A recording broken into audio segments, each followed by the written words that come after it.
Mic check. Testing. Mic check. Working.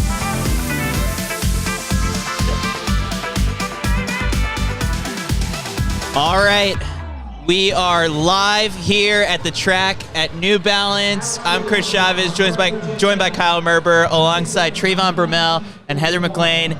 Guys, this is high school nationals, like the place to be this weekend.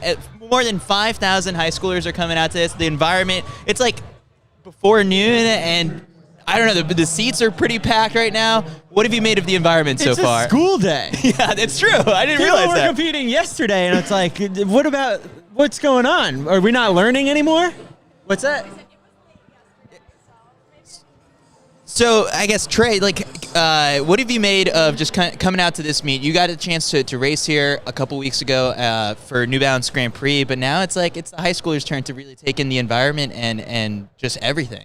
Yeah, it's cool to be out here and see these young men and women go out there and compete at a high level at this New Balance meet. So it's crazy to see how packed this is because, growing up for me, going into these meets, it's like you never know what the environment is going to be like. So being here and to see everybody supporting young and up-and-coming athletes is a blessing.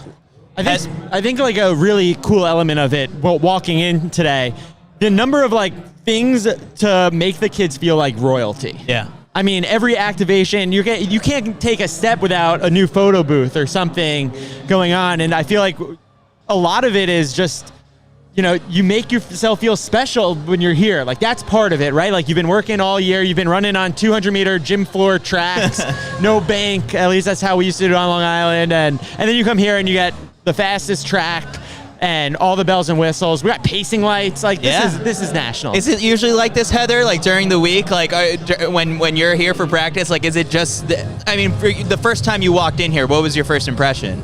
The first time I walked in here probably was just like a regular practice back when it opened last year. And it's a lot different in here when there's not so many people. It feels really eerie almost.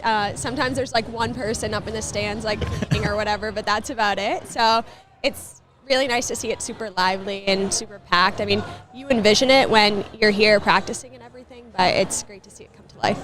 So Trey, I guess for you, what was the high school meet that you really look forward to? You said, I think yesterday, right? You still have your crown from this meet when you competed. Yeah, so I didn't have the opportunity to run at the indoor nationals because in high school in Florida we didn't really have an indoor track, so we kind of skipped the indoor season growing up. But I had the opportunity to run in the New Balance outdoor nationals, and I still have my crown, I still have my backpack back at my mom's house. So it's it's just those memories because I want to say that was before USA's. That was my first nationals ever competing in as a high schooler. So I like to think back and look back at those memories. Heather, you have to share your backpack story for the people watching. I mean, we talk about how the backpacks at an event like this are just the hot commodity. You take them and you're wearing them to school every single day. But for some people, that carries over into college. They go for crazy resale value on the black market. Yeah, the gray market. You have to remember, I went to UMass back in the day. We didn't have a lot of funding for our team, so backpacks were not part of our team kit at UMass. So pretty much everybody that was a freshman was using the New Balance Nationals backpack because that was the epitome of status, I guess, for the track and field team. It's oh, you made it to New Balance Nationals, you have to show it off, obviously. So I had my nice, bright, shiny blue backpack from New Balance Outdoor Nationals 2013, and it said my last name on the bottom of it, the whole ordeal. And I'd wear it around campus just like everybody else who had the New Balance Outdoor backpack. So the boy I was dating at the time also had the backpack, and we would walk around campus in our matching sweatsuits from UMass, which we were given, and our backpacks from New Balance Nationals.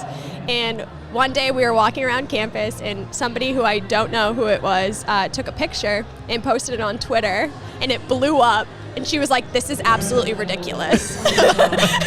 She's like, "The freshmen have gotten out of hand." I'm like, "I swear we weren't purposely matching. We were just on the same team, and everybody on the team wore those backpacks." When did you finally retire the backpack? Was it after the tweet? Oh yeah, after that I was too embarrassed to ever wear it again, I swear. I was petitioning with the school board, like, can we please get backpacks? Because, like, I can't do this anymore. We had kids at college who, like, were not on the team that you would see walking around with the backpack. I'm like, what are you doing? Like, why are we just letting this talent You see it in class, you're like, who are you? You're, like, looking up their stats in the back of the class. So there's, like, certain things that you see out in the wild, maybe on a college campus, maybe just out in the world, that kind of indicate, like, oh, that's a real runner. Yeah. You know, like, that's not a hobby jogger. Like, that person knows about track and field. What are some of those things that you've seen before where you're like, that person gets it? The Powerade or Gatorade water bottle. Yes. Yeah, that's a status symbol on college campuses. Nobody can tell me otherwise. You carry that around in your college class, and, like, people know who you are. They know you're an athlete.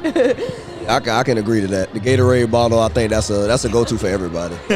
Yeah, cause you'll sometimes see this gear, like you'll see USATF gear in the stores, and it's like, or the US track and field, like almost like the Abercrombie 1964 Olympics. Like, did you actually make the 1964 Olympics? Or and being able to parse through, like, what's legit, like who do I not want to challenge to a street race right now? How often do you get challenged to street races? Like, it's got to be like every other day. There's at least one person. There's one very famous occasion. Yes, there's the famous one in Eugene where almost you guys raced in the middle of the night. But yesterday, there was an athlete panel that was held for, like, the invited athletes here. And it was like Devin Kipiego asked, like, who would win in a 400? It was like, do you know who you're talking to? Like, anything from, like, 1 to, I would even argue, like, 600, Trayvon would smoke you. I'll let Trey decide about 600. 600 is a long distance. That's an extra 200 meters past an event that I don't even like doing anyway. But yeah, man, I get challenged by a lot of people day in and day out, and I think that's the aspect of being a sprinter, right? Like, everybody wants to be the fastest. We seen that even when we grow up, right? Everybody want to race light pole to light pole, see who's the fastest kid in the neighborhood, in the school. So it's a consistent battle, man, from young kids to adults, people in the neighborhood to obviously other football players who can't beat me, want to race you. You know what I'm saying? I was going to say, it's always an uncle at a barbecue. Yeah. He's had a few drinks, and he starts talking a big game because he beat you when you were 8 years old. Do you have a minimum price like that? Have you ever actually, like, raced someone on the street? Because, like, I feel like, all right, so if someone actually showed you, here's a $100 bill, let's do this from here to the end of the street. I mean, that's the easiest $100 you'll make. But, I mean, is it worth the $100? I'm not racing for $100. Yeah, that's right. I'm not racing for $100. The appearance fee is a little higher. So Mac and I are missing a professional runner's bachelor party this weekend. To be here, well worth it. Happy to do so. But and there's a number of retired pro athletes who are going to be going.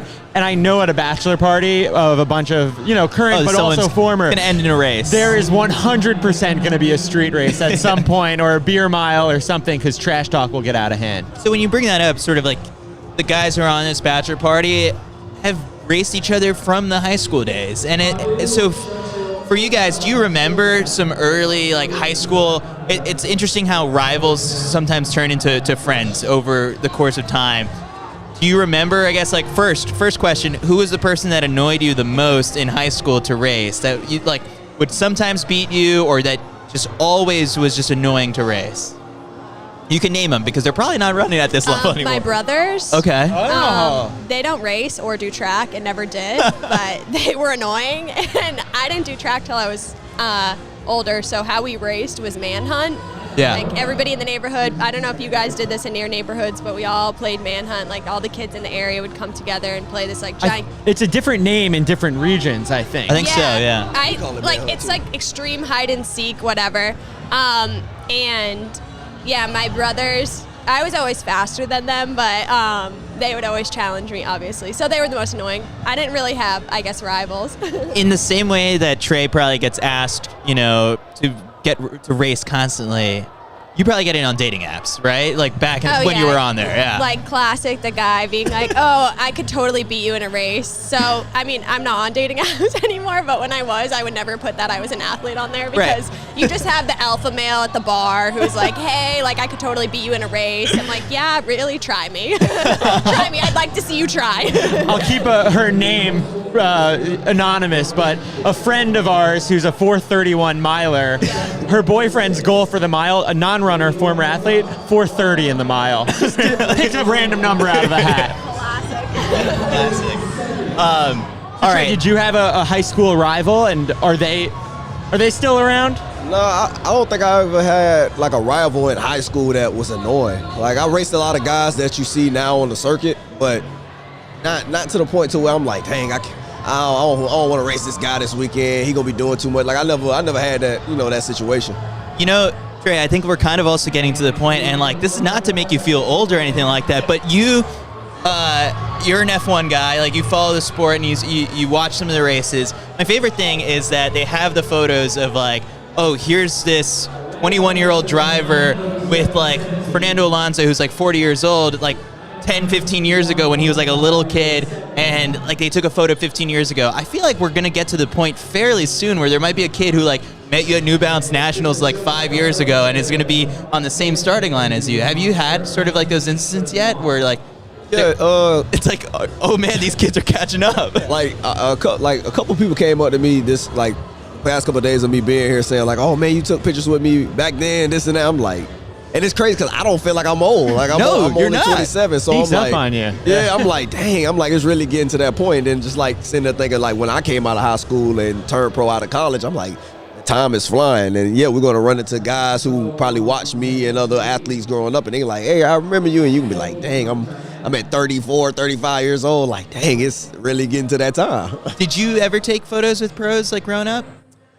Nah, man, to be honest, I was never that guy. Like, I was never that guy that went to the meets and was like, oh, I want a picture. Because I ain't gonna lie, like, I knew sooner or later I'd be that guy racing them. You know what I'm saying? So I always kind of kept that edge of being like, man, look, it's cool who they are. I get advice from them, but I never was kind of like the fan girl, you know what I'm saying, of like, the celebrity world, of things. So I just always kept it cool. I 100% was the fan girl. I got like Leo Manzano's autograph, and then 2 years later we're racing each other. Heather, did you take photos with pros growing up? I didn't. I mean, Really? I didn't know what professional track and field was, but even with like other sports, I never did. I was always like, I'd see if I went to like a game or something and a pro came up close, like, I don't know, I didn't really have much of a reaction to it. So as pro runners at a meet like this, you also constantly are asked for photos and autographs. Weirdest thing you've ever had to sign as a pro? Forehead. Forehead? I've signed many foreheads, actually. Really? Very strange. Yeah. I'll say, the thing that blows my mind is that, like, even at an event like this, I'm always finding myself signing other brands' shoes.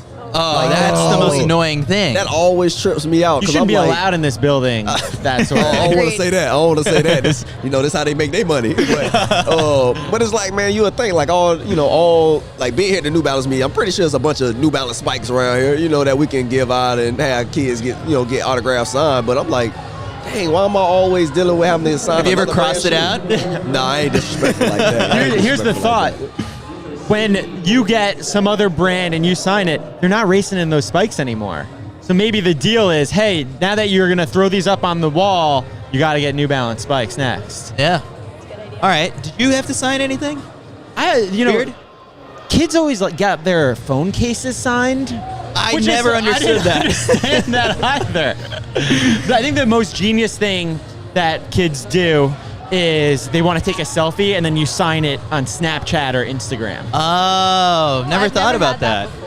I had that happen at a track meet before. Like they had, like it was like one kid that was just going around like taking selfies, and then they'll have us like, you can hit the edit button and mark it, and you can like actually sign it, which I thought was really creative. Those kids are going places. Yeah, I thought that was creative, yo. Like I'm like, shoot, if I did get photos and stuff taken, I would have went that route as well. Like Harvard's down the road, he might have found his way. Yeah. There was a kid at Grand Prix who was an up-and-coming photographer. Maybe we'll see him in this scene in a few years, but he, on Disney Channel how they do like the he was having you look into the camera and like he put something over the lens so you could sign on the lens. It was super cool. They do that in tennis. Yeah, they do that in tennis. Awesome. I'm tagged in one of them on Instagram from the kid, but I don't remember his name or anything. But I thought that was a really cool idea. It was unique. They're so creative nowadays. Did you, Trey, I'm just like, I don't know if we've ever even had this conversation before, but how did you find the sport? Because you were like an all-timer in high school, but like, and family did you start with really football young? ties. Yeah. So growing up, I feel like everybody in my neighborhood was a football person. You know what I'm saying? Like from even men and women, like everybody grew up as like a football family. So I always been like a fast and quick guy, but I never really thought track and field was gonna be my passion. Like I thought I was gonna be a football player, but I could never gain weight and I wasn't tall at all. So I was like, okay, maybe the football, lifestyle ain't it for me. Like, and plus I was fragile because of my injuries. So I started taking track a lot serious, and then we here today. But at first I didn't think track and field was gonna be something I was gonna do as a career. What is it that, like, in the most simple terms, like, why the kids fall in love with track and field? Like, what is it about track that is different than football that attracted you to it? For me, once I got older and realized what I was into, like track and field, I'm an adrenaline junkie for speed, but also understanding the perspective of like what the sport can do for you. Like I've probably seen the most beautiful places around the world by the age of 21. A lot of sports can't say that unless, it's like soccer or tennis and, stuff like that. But like the sports in America, like American football and NBA, they don't really get that luxury like we do. So it kind of got a dope feeling, like to be able to say like, oh, I've been to all these nice lavish places. Heather, what about you? Like your entry level into the sport was totally different. Oh yeah, I always say I accidentally fell into it. My best friend from high school, we worked at Market Basket together. It's like a local grocery store chain. She was my ride to work every day. She joined the track team junior year. So I was like, oh, well, I kind of need to join the track team if I want to get to work. Yeah. And then I remember like looking on the record board in the gym, and it said like Dave MacLean everywhere. I'm like, this guy has the same last name as me. I'm like, oh wait, that's my uncle. So that was kind of inspiring because he had like records all over the place. And it was just like a piece of my family's history that I never knew about because he lived in Florida. So I didn't, he was my dad's brother, is my dad's brother. So I didn't grow up with him, and I didn't get to meet him till I was older. And now he's like one of my biggest supporters and fans. So it's just really funny like how it all came along. But I joined because my best friend did. I'm like, oh, I'm actually pretty good at this, and I like love the people, and it was my first time that I really had like a solid friend group, and so I loved how supportive everybody was. I loved like the different backgrounds everybody came from. I felt like that's what makes track really unique, is that everybody kind of comes from a different story and background, and not a lot of sports have that, and so I think, it's really special. You mentioned families. I look around, there's so many parents and like coaches here.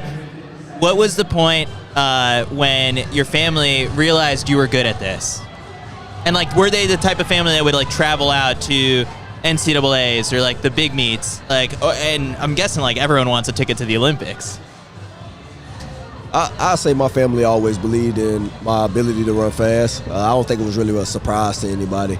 I think it was more a surprise to the general public and like outer circle friends and stuff like that. Like when you start talking about, oh man, I got aspirations to go to the Olympics and Worlds and stuff like that, everybody's like, not know how hard it is to get there, or they like, oh, do you not know what this guy named Usain Bolt? Like, so people start thinking of that, but like my family always believed in me.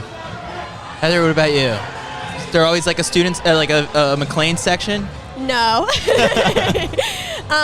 I think what I love about my family is that this is just another job in the family to them. That's how my parents were. Oh my gosh, my mom is super supportive, and my siblings are really supportive, and they come to the races that are local and everything, but I never had the family that was like traveling around and everything like that. Like if the race is on TV, like sometimes if they can, they'll tune in, and I really appreciate it always, but like I'm not gonna like tune into everything that they're doing for work, so I don't expect them to do the same. And when I was in high school and I started to like be decent or whatever, it was the same thing. Like once in a while they'd like come to whatever, but I also I was a private part of my life then. I was like, oh, this is just a hobby I'm doing.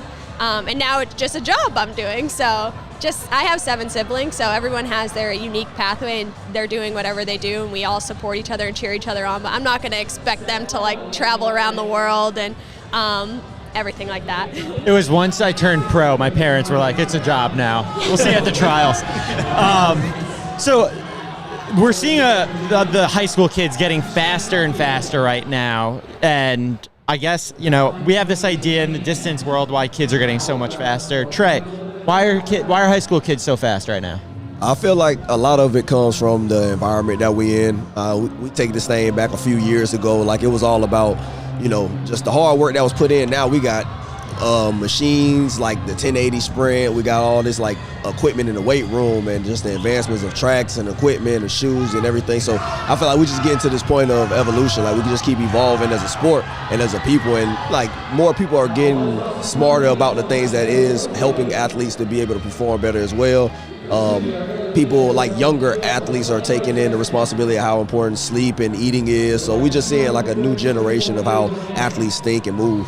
I think it's funny, like we love the sport, but we always have these ideas of like, oh, like this is how we could improve it, or like if I was in charge, this is what I would do. And then you come to a meet like this and you just see how excited the kids are, and there's so much enthusiasm, and it's definitely like a purity to it, right? Overall though, like it feels, and tell me if I'm wrong in this, it feels like the sport is growing, like exploding right now. And you see it this weekend. I think so. Yeah, and I think like the key that everyone is now actively trying to solve is just sort of like, all right, now how do we keep all these people engaged in following, you know, people like Trey and Heather here, and just like as the professionals. And I think like social media has helped in terms of just bridging that gap. But yeah, I mean, I think there's a lot of important work that, you know, you don't realize it, of just like the presence of having the pros at a meet like this that, oh, yesterday, as soon as we finished the panel, like you guys immediately got swarmed and mobbed by like fans to take photos. So like, I thought that part was really cool. And like, yeah, so I do agree, like there is something cool brewing in terms of like the state, the health of the sport, I would say right now. Oh, I want to say one thing that I picked up when I was down with the IndyCar people last week. What I feel like track and field needs to is just that engagement with the athletes and the supporters, because what I noticed when I was up in the box, I was like, dang, the fans were like so close, like to the racers and the cars before they went and competed. And imagine like what people will be willing to pay to be down there in the warm-up area at Oregon and stuff like that. Like that'll bring more eyes as well to the sport, because people will be excited to be like, okay, like I want to see what a lot of these athletes are doing before they race in a big race, because they are standing up in the stadium looking down at us just for like brief moments, because they can't get as close as they can to us like other professional sports. So something like that too will bring a lot of attention to the sport of track and field. Yeah, like warm-up area VIP tickets. I like that idea. Like, yeah, where it's sort of like, that's sort of like where you see some of the craziest stuff at something like the trials. Just like that's when people are getting in the zone with their music and just sometimes yelling absurd things just to hype themselves up. I like that idea a lot. So, you know, I had this in the lap count this week. You know, there's other things that we can take from racing. Everyone knows the Drive to Survive. I think that's a brilliant idea. What about luxury watches and like track and field leaning into this idea of being a little bit more of a luxury sport, you know? Where it's maybe we sell those tickets for thousands of dollars and it's Rolex sponsored. We've become big watch guys like in the last couple of months. And Trey, you've got the Apple Watch on right now, but you would never race in it. No, so what's crazy, this is not even an Apple Watch. Hey, shout out to Apple though if they want to sign me. But no, I actually got this from one of my Chinese training partners. Oh yeah? Yeah, so it's a watch. It's a Android Apple compatible watch. But I don't race in it at all, because I'd be worried about a tweet or an Instagram notification going off while I'm in the blocks. And that type of stuff scares the mess out of me, because I'm like, I'm already like fidgety because I'm ready to race, I'm ready to go. And I can just imagine like the vibration in my hand go off and I'm like, boom, out the blocks. And with these blocks these days. Yeah, especially with all what's going on with sensors and they claiming people false starting and stuff. And I'm just like, I don't got time for it. So I don't wear the smart watches when I race. Like, but I love to wear, a luxury brand watch. All right, mechanical watches only. Yeah. So you mean my $10 Walmart watch isn't going to cut it anymore? Yeah, exactly. As long as you're not getting tweets on it. That's what I've been using. The one with the calculator. Yeah. At the end, she's like, I actually got a different time. Wait, so tell us about the IndyCar experience. Like, how was that? It was a dope experience. It's one that, you know how people try to say, oh, if you go indoor skydiving, it kind of gives you a feeling of what actual skydiving is. I'm like, nah, it's nothing like jumping out of a plane, right? So just Have you done that? You almost made me cuss. This is a kid-friendly broadcast. Look, hey, when I tell you it's nothing like the IndyCar experience. They try to say if you ride on a roller coaster, it kind of simulates what it is, but like when you're actually in it, you that low to the ground, the 4G forces that you feel is different, man. It's a scary feeling, but if you like speed, it's thrilling. Like for me, I'm an adrenaline junkie. Like I ride dirt bikes and everything like that. So for me, it didn't scare me too much. The only thing I was worried about is that somebody else is driving. Like, I don't have control. Oh. So that's always my biggest fear when it comes to stuff like that. Like, I don't trust nobody. Did like, they give you a fake life. wheel? Like, No. You like when you in the car, you're holding on to like 2 handles that's up under the seat. So like, but knowing me, like I said, I'm an adrenaline junkie. I'll take my hands out the seat. Like I'm like, this. How fast did you go? I think they were going like about 150. Yeah, they was going like 150 around the circuit. And how quick? It's off the line, right? So the circuit is like 1.8 miles, and bro, when I tell you it felt like 12 seconds, I was like, yo, this is crazy. I'm talking about you feel the forces, like going around the corners, and then you hit the straightaway. You like, dang, we already done? Because you got to think they doing like 50 laps. I would love like if there was a way to simulate the feeling of being in a block start with you. There's no way, because I think if you had to pull someone on a sled or something, you probably wouldn't get out as quickly, but it'd be interesting to just know what it felt like to have that power when the gun goes off and the way that you got to feel it They could do something like that. So, like some roller coasters, like I want to think it's like Sheikah at Busch Gardens, like they get you to the top, you hang there, then it push you off, right? You can do like a simulator where you're sitting in the seat and something pushes you with that force. Or like block, but like from a running perspective, what if we did like blocks with springs, and it's like you want to feel what it's like to start. Well, we don't want Trey. nobody to hurt themselves. So at least let them like be strapped in at an angle, leaned over, and then like a machine just pushes them in the seat, like out of that position, rather than them being standing up. And we'll see a lot of people in the hospital. Yeah. See, look, my watch just vibrated. See, that's I was about to get up and start running. That's what I'm talking about right now. I'm like, no, we don't need that. Oh my gosh. The whole meet going on right now, like, I don't know how dialed in you guys are, but are there any races that you're most excited for? Is it just watching your event? Like, you want to see what the high school kids are doing? I'm excited for the Peabody High students. I mean, this is big for them. I can actually honestly see them over in the stands right now, so I can't wait to go say hi. Do they know you? After. Like, are you guys tight? Not the individual students. Like, I've come and talked to the team a few times, but I know all the coaches and everything, so I'm excited to go say hi, and I'm excited to see how they do. I mean, this is a big stage, and it's just cool that they get to race on like my home track and everything, so I'm excited for them. Yeah, agree. Like, I just really want to see the young and up and coming athletes like step up to the plate and see like what they're willing to put on the line for a title and to move on to the next level. And that's in all aspects, not just a lot of people might think I just want to see the sprints. Like, I want to see everybody. Gary Martin, you called the Gary Martin's like ascent. His rise. You were like, this kid has his head in a good spot, and look at that. He ran 3:56 for the mile, crushed it as a high schooler. Yeah, you're onto something. He's a good talent ID guy. Yeah, because it's interesting. Like, I watch a lot of like longer distance athletes train and do and like see the pain that they go through. So I'm willing. I want to see what the young and up and coming athletes are willing to put on the line in such an event like 800s and longer distances. So it's just a blessing to see their improvement as well and see like what they're willing to put on the line for a win. Have you had any sort of moment like the holy crap, like I can't believe a high schooler ran that fast? I mean, maybe it was Arion last year, but like just in general, like is there any sort of time that sticks out to you? Like as a pro, I'm guessing sometimes it's just like, oh, you forget what high school records are and how fast like high school times can be, but have you had any sort of moment where it's like, oh, high schoolers are running, they're coming, 6.5 or whatever it might be for the 60? I mean, obviously outside of the area, like we know he's a generational talent, like doing what he did at his still young age. Yeah. But obviously watching like Shanti Jackson, right? Yeah. Like she's tearing it up, she's going crazy. So, and then obviously like Rashawn being such a close friend to myself, is like to be able to see her like run the times that she's running and like running with pros, and you would be in conversations like, can Shanti upset somebody, like upset a pro? So it's dope to see her run the times that she's running at such a young age and what she's probably going to do in the future. What is the most important thing for an athlete like that to kind of take going forward about just like, yes, that those added eyeballs, that added pressure that comes with being so good, like you're getting more followers on social media, but we talked about this a little bit yesterday when we did the panel, but you did a great job of just kind of like turning all of that off. At the same time, like everyone talks about the marketability of people, and now the college athletes can cash in on it. So like, what's sort of your advice as to like how to manage all that stuff? So I had this conversation last night with one of my friends, and I was telling them, when you're a high schooler dealing with that type of pressure, you got to understand how to like bottle it up and kind of throw it to the side and not really deal with all of it and just focus on what you got going on.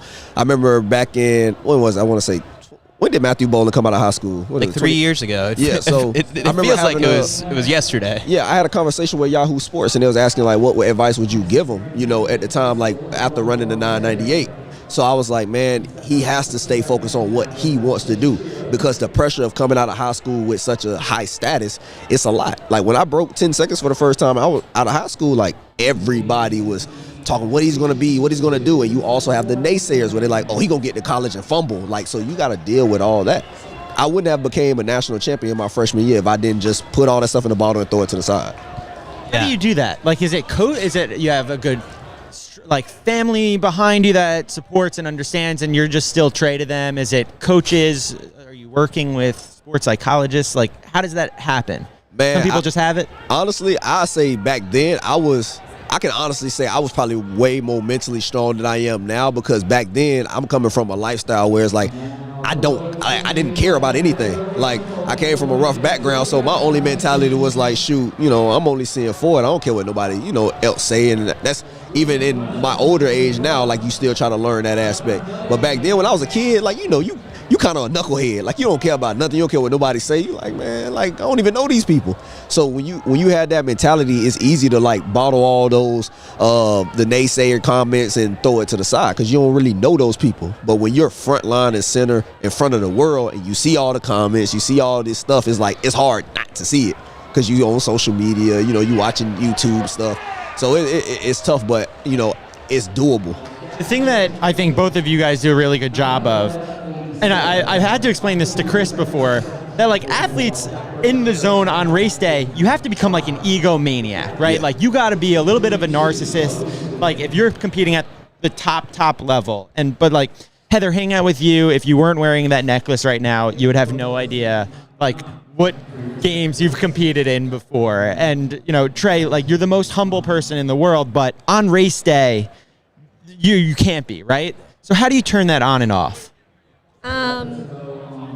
I think it's just important to remember, like, focus on your race. I honestly have a lot of trouble with it. Like, I'm the type of person on race day, it's like, I'm not doing it right before the race, but, you know, 2 hours before the race, I'm chatting with everybody. I'm walking around, I'm saying hi, I'm giving hugs, like, but it's important to remember, like, you know, this is your race too, and everybody has to do what's best for them, and you see it out there. Like, it seems like people are cold on race day, and it took me a little while to learn, like, oh, they're not cold, like, in general, they're just cold right now because they're nervous, and, like, we're all nervous, and that's how different people deal with nerves. So, yeah, but you do got to be selfish a little bit. Like, I think we were talking about this a little bit yesterday. You kind of got to tune out some people, and it seems mean. And whether that be family or friends that, you know, like, bring up nerves in you, sometimes you just have to tune them out on race day because you got to focus on your race. And I do that a lot, and sometimes you get heat for it. They're like, oh, how come this person wasn't, like, responding to my messages, like, leading up to their race? I'm like, because, like, you got to focus on your race. But it's hard for some people to understand that. But as long as you're open about it and, like, you're like, hey, you know, I had a race, I think most people are pretty understanding. You're a killer, but then also, like, the nicest guy in the world. So how does that work? Yeah, man, you know, I'm respectful. You know, like, my family always told me to be a man about a lot of things in life, like to be a man in every situation. So I respect others, you know, especially, you know, if they show respect to me. But when it comes to competition, yes, you got to have that dog mentality. I definitely say for myself, these past 2 years have been learning experiences for me. Because obviously my story of me being injured and out of sport for so long, like, before I was injured, like, I was a dog. Like, you know, when it's time to race. Tough, though. You get humbled a little when you get hurt, right? Exactly. So when I got hurt, I come back to the sport in 2021. I'm just like, oh man, I'm happy to be back. You know, I got my plate. I can eat, I can relax and everything, but not knowing, like, hey, this is still my job. Like, I'm going against guys that want to take my position, and I think a lot of that came out in 2021. Like, I get to the Olympics and I ain't performing the way I wanted to, but it was thinking like, oh, everything was just gonna be handed to me. I'm good. I'm comfortable, and not remembering that dog mentality. Like, look, people still want what you want as well.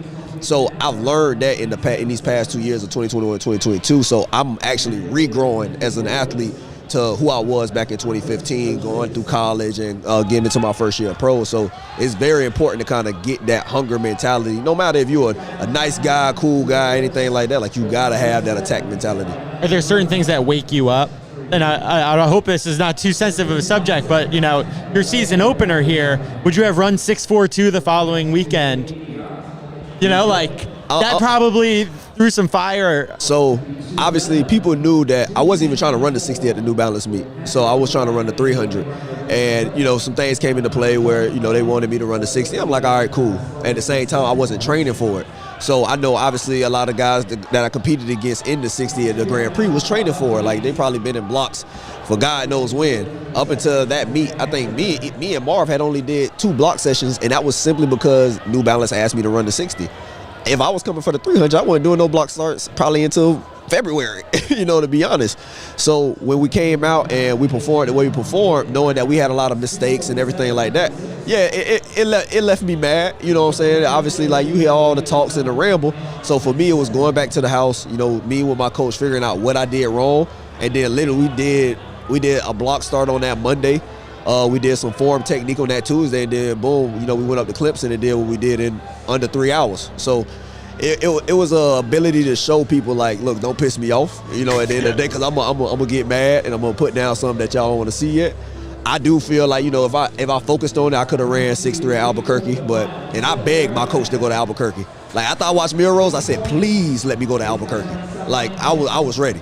But, you know, we got bigger plans for the outdoor season. I think that speaks to you as an athlete, that you chose to run the Grand Prix when that wasn't going to be the focus of the indoor season. Yeah. And, like, you just want to race. Like, I mean, if you're an adrenaline junkie, you don't get that in practice. No, exactly. I also like that, like, this kind of clears the air a little bit. It's sort of like, yeah, I mean, when we put up the graphic, it was like, all right, only Noah. And that's our job. It's our job to hype up the races. But, like, that there's a fan instinct that thinks, oh, Trey doesn't want to run at USA's. It's like, no, it's like a group decision. It could be agents, it could be coaches. Like, a lot of different factors factor into the decision whether or not to run at races. But sometimes I feel like the athletes get the blame, and, like, it's nice to hear the full explanation of me things. And my agent begged my coach. Yeah. Like, I really want to put it in perspective. Like, soon as they crossed the line, I texted him. I said, please, can I go to Albuquerque? He was like, no. I called my agent. I was like, can you please talk to coach? Like, I really want to go. He texted me back in a few minutes. He said no. I said, so just out of curiosity, I mean, this is why we have coaches, right? Like, they see the grand plan. Yeah. What was ultimately his reason? Man, we see what people say, like, oh, Trey run fast early, this and that. So we like, okay, well, we want to step on everybody's neck when it really matters. Like, we want to set everything up. That's why I said I'm not running 100 no time soon. Yeah. Y'all don't want to see me run fast early? Well, I'm gonna run fast when it matters. So then we can silence all that. So his biggest focus is like, hey, we're gonna get you strong. Yeah, I got aspirations and goals myself too. Like, I want to run 19. So he like, Trey, what you want to focus on, running 6'3", or we're gonna run 19? Because if we're gonna run 19, we have to get back to training. Like, my coach don't care about indoors, like, at all. Like, he don't care about it. It's not something he really battles with. So he want to focus on what really matters, and that's the 100 and the 200. You brought up how mad you were. What's the most pissed off you've been before for a race? The most pissed off? I'll say honestly, boy, Noah woke up the beast in the belly, dog. Like, I ain't gonna lie, like, cause this is my thing. Everybody know me. Like, if anybody loves to celebrate, like, going into the finish line or a race, it's me. Like, I love celebrations. I feel like it brings character and excitement to the sport. So it wasn't that I was mad about. But when he said, this is my house, oh, that pissed me off. It took everything in me not to show my emotions on TV. Like, I was like, dog. Like, when he said that, I was like, yeah. I like, literally, I told my coach, I said, I'm flying back and we getting to work. Like, nah. My thing is, like, I get it. I know hype of the moment, but, man, nah. I can't take that one lightly. What about you, Heather? Most angry you've been in a race? I've only ever really been angry at myself, I have to say. I don't, like, unless there's been very few races where I finish, I'm like, okay, I am upset with somebody else, like whether they impacted my race negatively or whatever. But, yeah, I can't think of, like, a race I was the angriest at, but I did run. I think this is a good example for, like, maybe younger kids out there who are watching, but one of my first, actually I think it was my first international race, or one of them. I think I was a little starstruck by the competition, and it was my first year as a pro. Like, I was in the middle of, like, working on my thesis for grad school. I was really stressed out, and I flew to Europe to go do this race in France.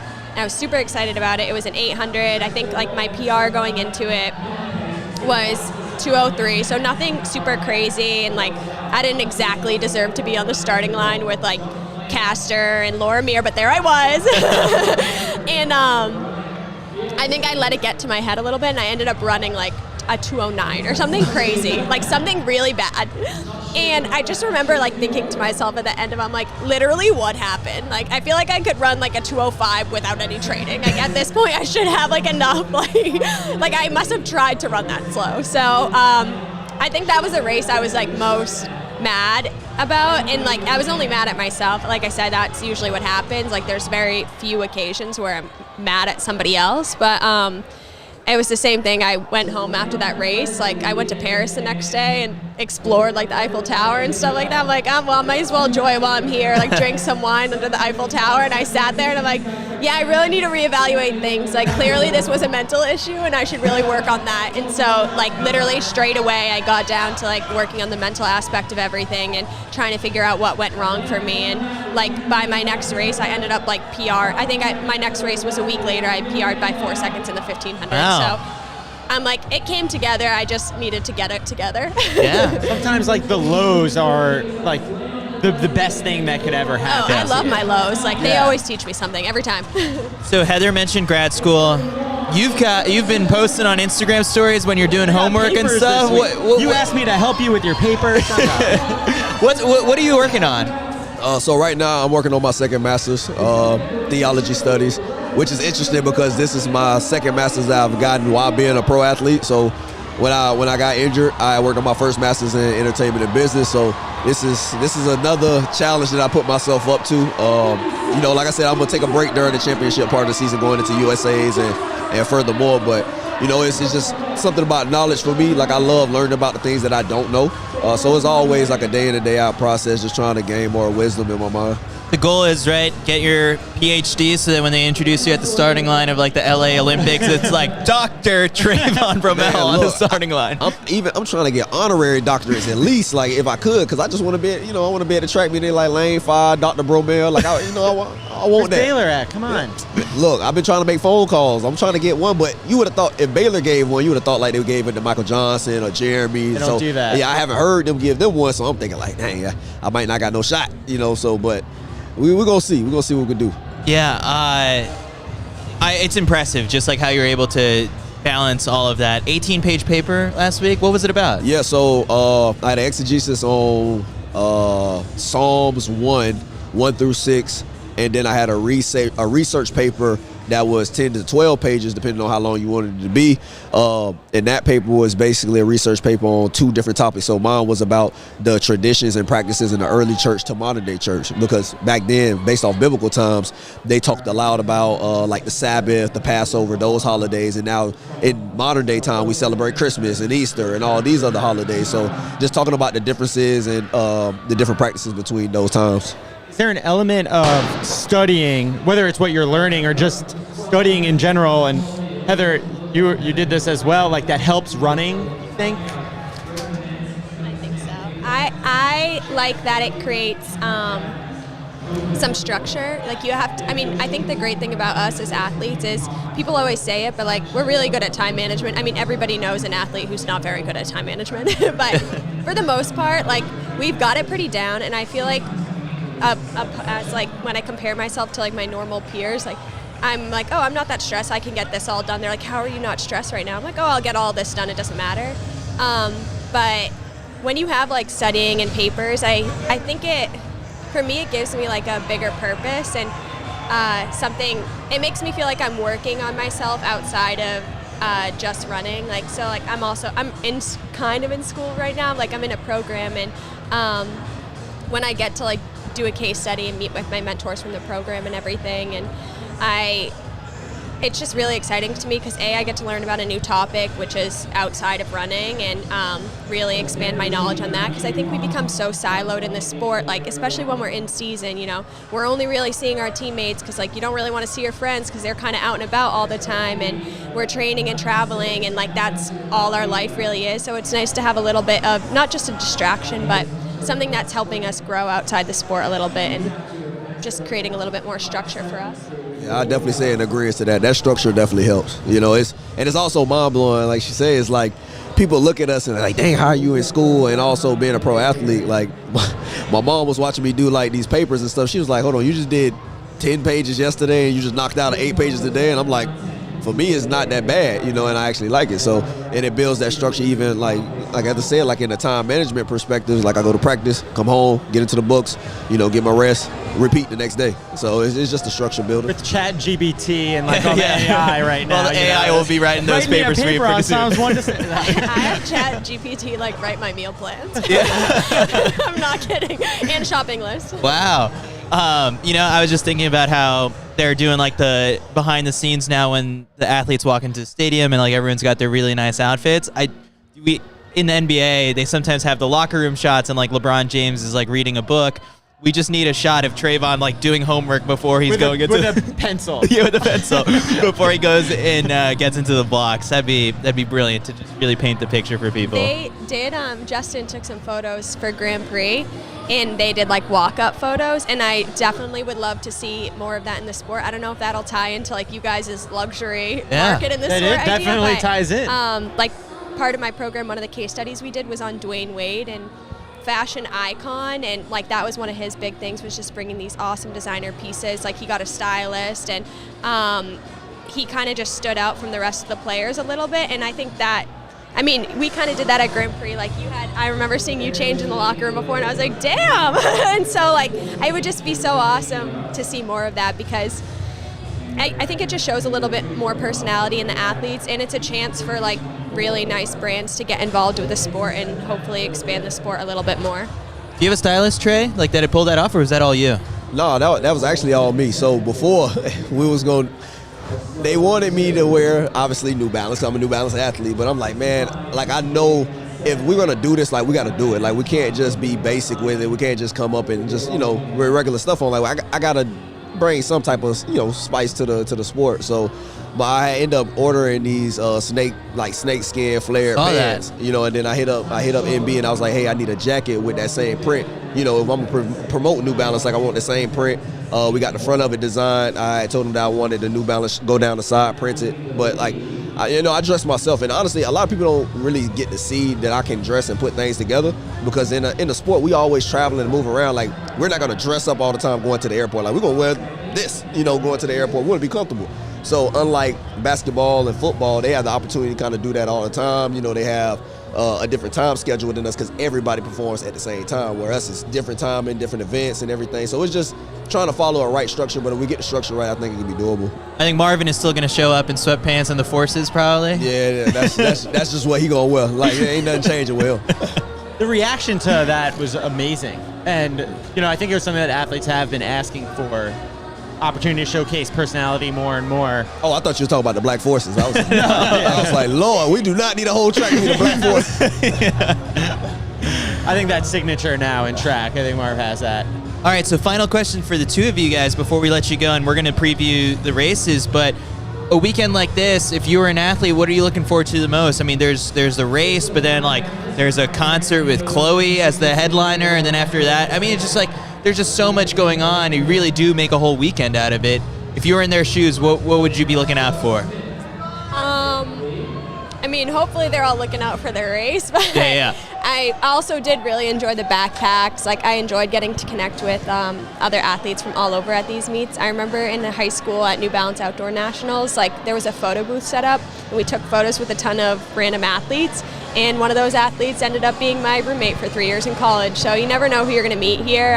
Like Emma was like, oh, you might meet your future husband coach, or you might meet your next best friend or somebody you're going to college with. So I would definitely say, like, stay open to the possibility of just like connecting with new people, and also just like watching these really amazing athletes. There's some incredible talent out there, and we can all learn from it. Like, I learn from high school athletes all the time, and I'm not afraid to say that. And so, like, I know I'm at the pro level, but sometimes high school athletes are like sometimes willing to do the extra little thing that we're not even thinking about, and so we can all learn from each other, and yeah, just take it all in, enjoy the experience, and hopefully you really like the bags. Yeah. And Chloe. Yeah, I'm just looking forward to the passion behind the races. I'm excited to see how they go out there and compete. I think that's the most important thing for me when I come out to meets like this, is just see what people are willing to do to win. I always Love that. found that like going to cross country camps in the summer was like, the most energetic. Like you, at the end of the season, you're tired. And you're like, I just want to go on my 2-week break and relax a little bit. And then just being around the high schoolers, like, and the way that they aspire to be where you guys are, like, it really makes you appreciate everything and does definitely remind you of why you do it. Yeah. All right, Trey and Heather, we're going to stay on live, but we'll let you guys get on with the festivities. Thanks so much for joining us. This is always a blast, and I'm sure we'll do this again some other time soon. Definitely. We appreciate being here. Thank you both. Awesome. Thank you. Sweet. All right, so Kyle and I are going to stay on live right now. We've got the Championship Boys 2-mile going on right behind us.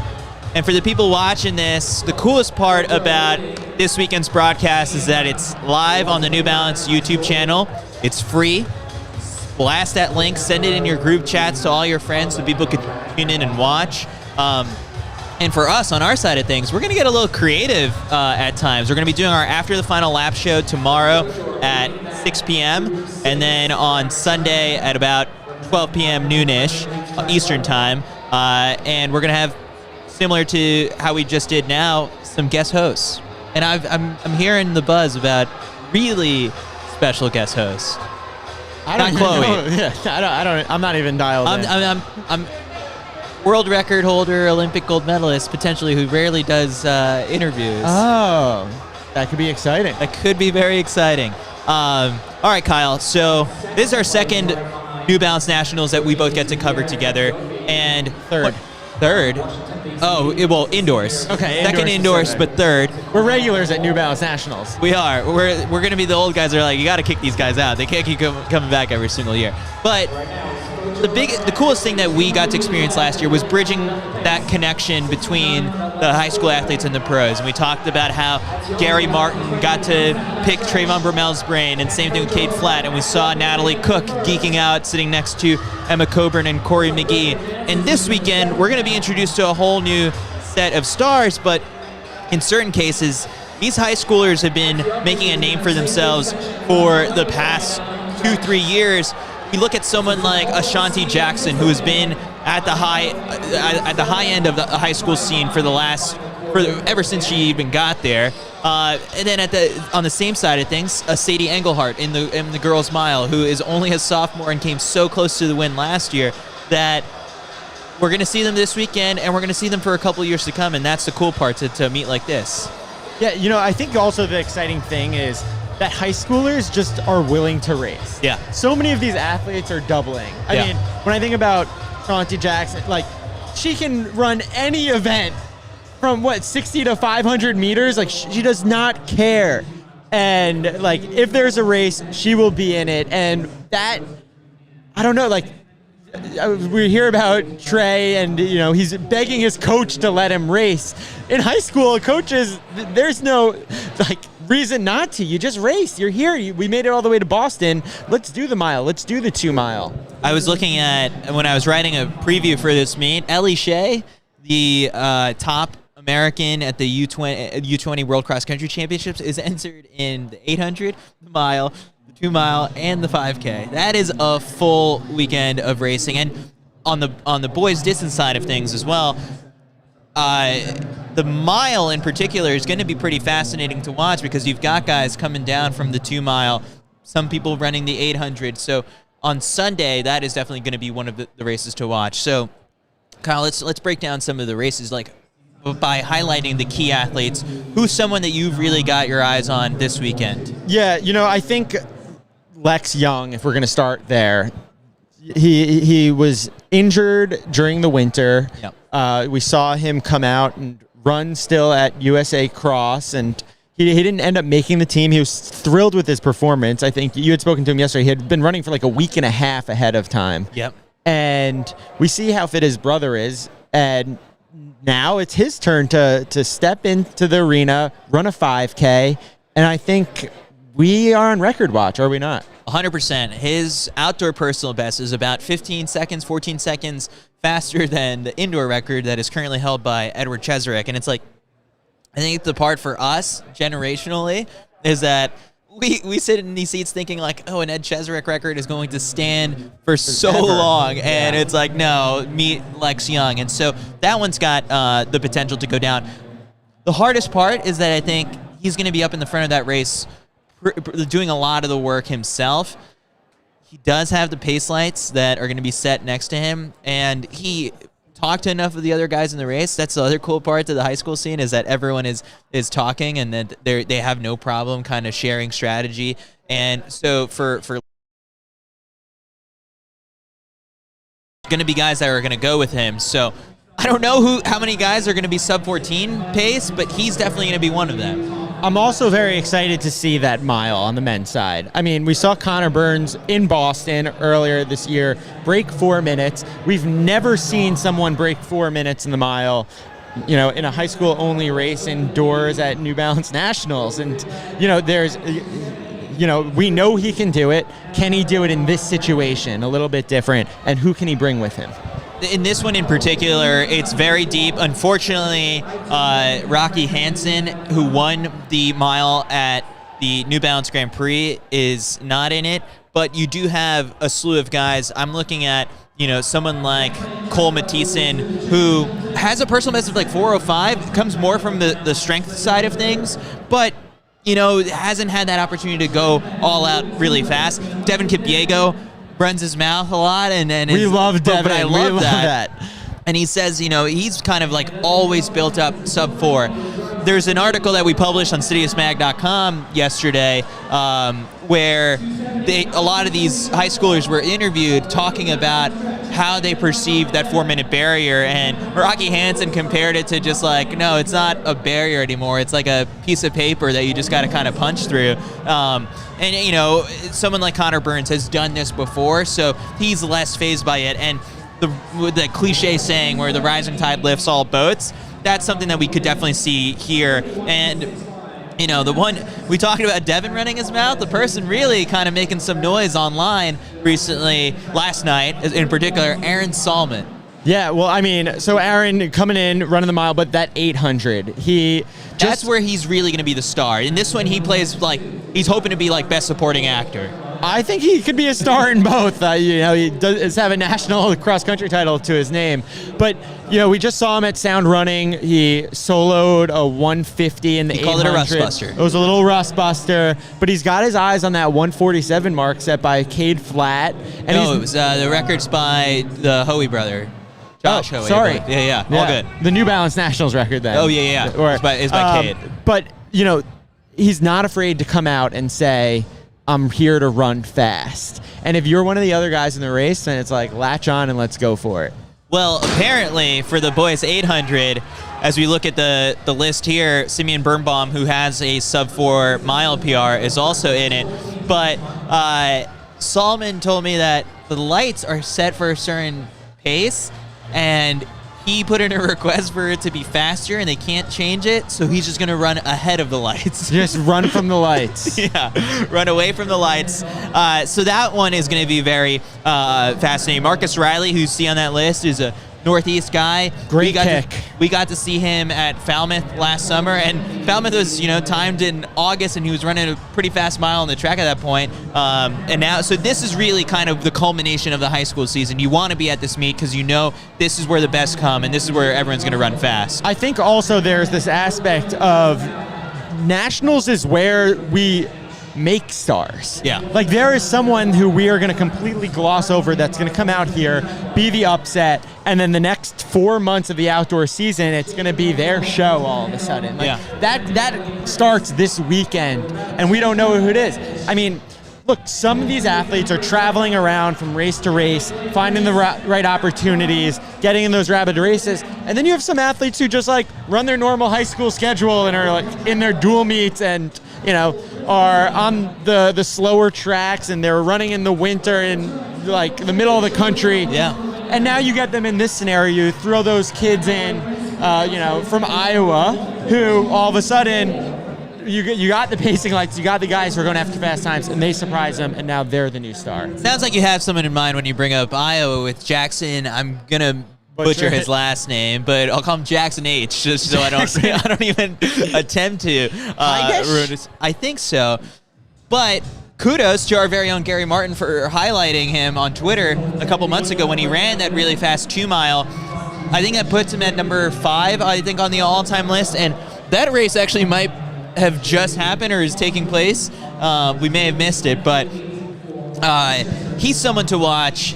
Dowling Catholic guy. I believe that's where Carissa Schweitzer went to school, but only raced once so far. So that's the other part to it, too, is like, yes, you have the high schoolers who like to go head-to-head, and then you have the one who's like, all right, I got my time. I'll see you in Boston. What about on the women's side? Is there anyone that you're particularly excited for? Sadie Engelhardt was really impressive at this meet last year, coming so close, taking someone like Juliette Whitaker to the line. Juliette Whitaker now crushing it at Stanford. So I look at Sadie Engelhardt as the favorite in this one, although Ellie Shea is going to have a couple races on her legs at this point. Did impress me with her performance at the U20 Cross Country Championships for USATF and at the World Cross Championships. So it's Engelhardt's the favorite. Last year, just stuck her nose in it and came so close to the win. She wants that crown. And did you have an opportunity to speak with Isabel yesterday? Isabel comes from more of like the 800 side of things. She was the outdoor champion when we were out in Philly last summer. So she got the 800 win there. You know, it's a very similar situation. She was out here a couple weeks back for New Balance Grand Prix and is hoping that the field kind of pulls her to a good time. Now, she's also going to run, I believe, the 800. So that is a wide open spot because last year we had Sophia Guerrerian and Roisin Willis and Juliette Whitaker in that race, and none of them are here this weekend. So I think the girls' 800 title is wide open, and Isabel could be one of the favorites to take that one. What about Carolyn Beloga? Carrie Beloga she was the cross-country champion and is just going all in on the 2-mile, I believe, right? Yep. So that's the only race that she's entered in. Kind of wish that she was in this mile, but she did run the mile last year. And I mean, if you just want to come out of this weekend with the title, sometimes you do have to just put your chips in one basket. So she was impressive to me during just this long season that she's had. Now transitioning, moving from the cross-country scene to the track. We'll see how it translates. You know, we are definitely familiar with Shanti Jackson. She doesn't have a New Balance Nationals title to her name quite yet. Is there anyone that we think can challenge? Well, last year, I think a little bit of a refresher for people is that Shanti Jackson didn't win the 60 last year. That title, I believe, went to Avery Lewis from Pennsylvania, and so Avery Lewis is coming out of the Pennsylvania State Championship with 3 state titles in the 60, the 200, and the long jump. So she's a triple threat here. But, you know, I think that I was really impressed with just the rest of the season that Shanti Jackson had last year with coming away from the U20 World Championships with a couple medals, that she's the favorite and she knows it.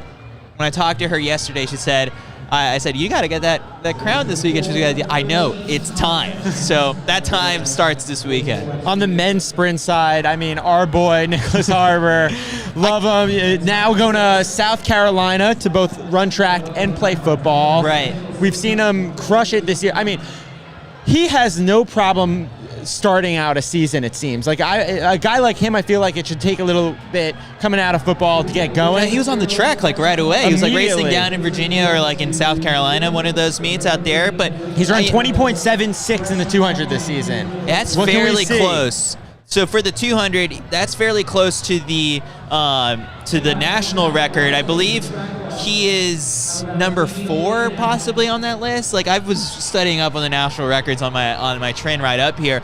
I kind of feel bad that we missed out on the opportunity to talk to Trey about Nicholas Harbour, because like you get the two of them standing next to each other, vastly different. And Nicholas we saw him at the Milrose Games, towering over the likes of Noah Lyles, but really kind of goes to show you just like the difference between the pros and the high schoolers. And he wasn't afraid. I don't believe he came in last in that race, but yeah, I'm excited to see what he does. The race to watch with Nicholas Harbour is going to be the 4x2. That's where we could see a national record fall. I love the 4x2. You could just see people fall. Yeah, records may not fall. People guaranteed to fall in the boys 4x2. Archbishop Carroll, they're going to field a really strong team.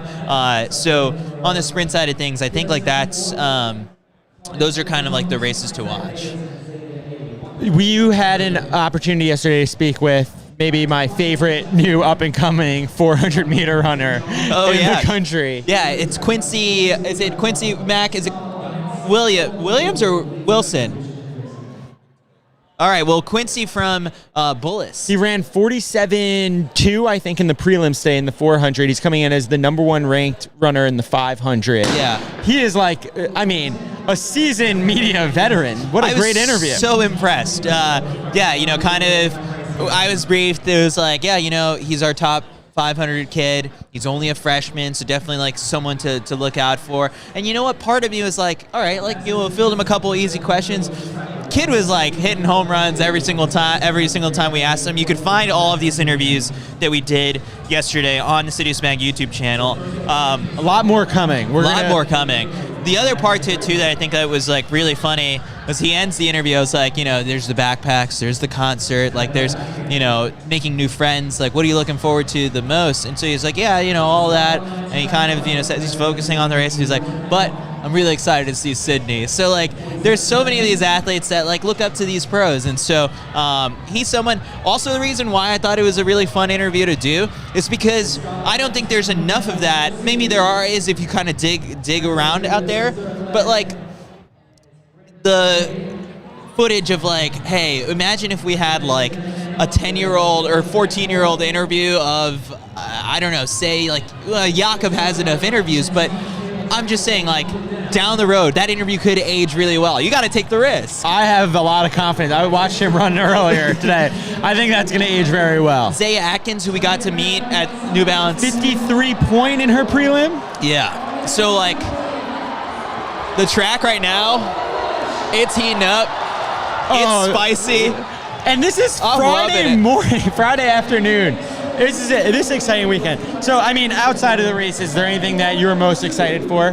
Maybe from a CITIUS side of things. From a CITIUS side of things, like, expect us to kind of experiment a little bit. Like, you know, we bought some new stuff. We brought some new toys out for this meet. We have the capacity to go picture in picture here, and we're going to show you, you know, footage from the races. Hopefully, we can do some race breakdowns and, you know, have a pro or the athlete themselves competing. If you're tuning in and watching on the New Balance YouTube channel, which is a free live stream, go head on over to their page. You might catch some of our personalities on the call. Jasmine Todd was on this morning alongside Kate Van Buskirk, and then we've got Dana Giordano and Carrie Tollefson working together. David Melly is going to be on there later on. So it's a really cool collective team effort. Don't worry for the people out there on the YouTube chat and on Twitter wondering where Caitlin Hutchison is. Like, she finished class in Kentucky at about noon. And the CITIUS jet. She's jumping on the CITIUS jet, and she's on her way here. So, no, it's a very exciting weekend. Last year we had a much smaller team. This year we got to go a little bit bigger. And, you know, of course, a lot of that is due in part to New Balance kind of opening their doors and allowing us to help amplify some of the storytelling around some of these rising stars and the Team New Balance athletes. So lots of exciting stuff. What about you? What are you excited for? I'm just excited. Are you going to be front row at the Chloe concert? Yeah. Name 5 Chloe songs. Yeah, I got them. I think the thing that I'm personally just excited for beyond all the athletes we just went through is the whole CITIUS team is here together, and we haven't had first that time since since Worlds. Yeah. You know, we've got Johnny and Justin taking photos, and lots of friends of CITIUS here just celebrating track. And I think ultimately it's like, how do we make these athletes feel like the superstars that they deserve to be? And, you know, we're going to be covering these athletes for years to come. They're going to be the NCAA champions. They're going to be the U.S. and world champions. They're going to be making teams before we know it. That's the cool part. They grow up so fast. They grow up so fast, and like, you know, a little bit of it too is like you do feel a little bit more invested in their careers. Like, was I a little heartbroken that Gary missed NCAAs by like less than a second in the mile? Yes. Yeah. I mean, like, am I rooting extra hard for Juliet Whitaker and Roisin Willis because we got to know them over the last year? Yes. So like, that is kind of like the power of a meet like this. And so I'm excited to be a part of it all. Should be fun. Well, all right. So thanks everyone for tuning in to our pre-meet show. We will be back live tomorrow around 6 p.m.-ish. You know, we're always a little bit looser with our with our start times. Mac is set up. We have a very nice booth, and yeah, and everything's. The stream seemed to have gone really well. Mac, right? Thumbs up. He's doing all right. All right. So if you enjoy this, be sure to like, subscribe, and we'll catch you guys again tomorrow around 6 p.m.-ish. And just tune into all of the races. It's free. If you're at work right now and you're done with us, throw it on in the background. It's a good time, and then you get to consume track and field. I love track and field. Love it. Thanks everyone for tuning in. We'll see you guys tomorrow.